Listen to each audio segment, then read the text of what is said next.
Hey everyone, welcome back to our evening reading. Let's jump right in. Chapter 27, Judas has just hung himself and returned the 30 pieces of silver he used to sell Jesus out. So they decided to use the money to buy Potiphar's field as a burial place for the foreigners. That is why it has been called the Field of Blood to this day. When it was spoken by Jeremiah the prophet was fulfilled. They took the 30 pieces of silver, the price set on him by the people of Israel, and they used them to buy the Potiphar's field as the Lord commanded me. Jesus before Pilate. Meanwhile, Jesus stood before the governor, and the governor asked him, "Are you the king of the Jews?" "You have said so," Jesus replied. When he was accused by the chief priests and the elders, he gave no answer. When Pilate asked him, "Do you hear the testimony they bring against you?" But Jesus made no reply, not even to a single charge, to the great amazement of the governor. Now it was the governor's custom at the festival to release a prisoner chosen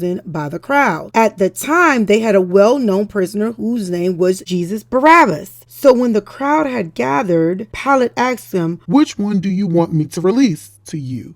Jesus Barabbas or Jesus who is called the Messiah?" For he knew it was out of self-interest that they had handed Jesus over to him. While Pilate was sitting on the judge's seat, his wife sent him this message. "Do not have anything to do with an innocent man, for I have suffered a great deal today in a dream because of him." But the chief priests and the elders persuaded the crowd to ask for Barabbas and have Jesus executed. "Which of the two do you want me to release to you?" asked the governor. "Barabbas," they answered. "What shall I do then with Jesus who is called the Messiah?"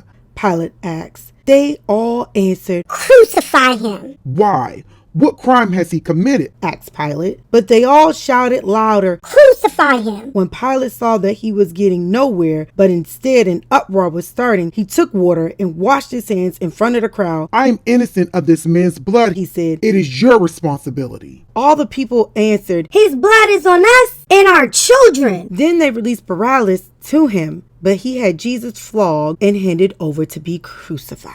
I'll see y'all tomorrow. We're going to keep diving right on in now.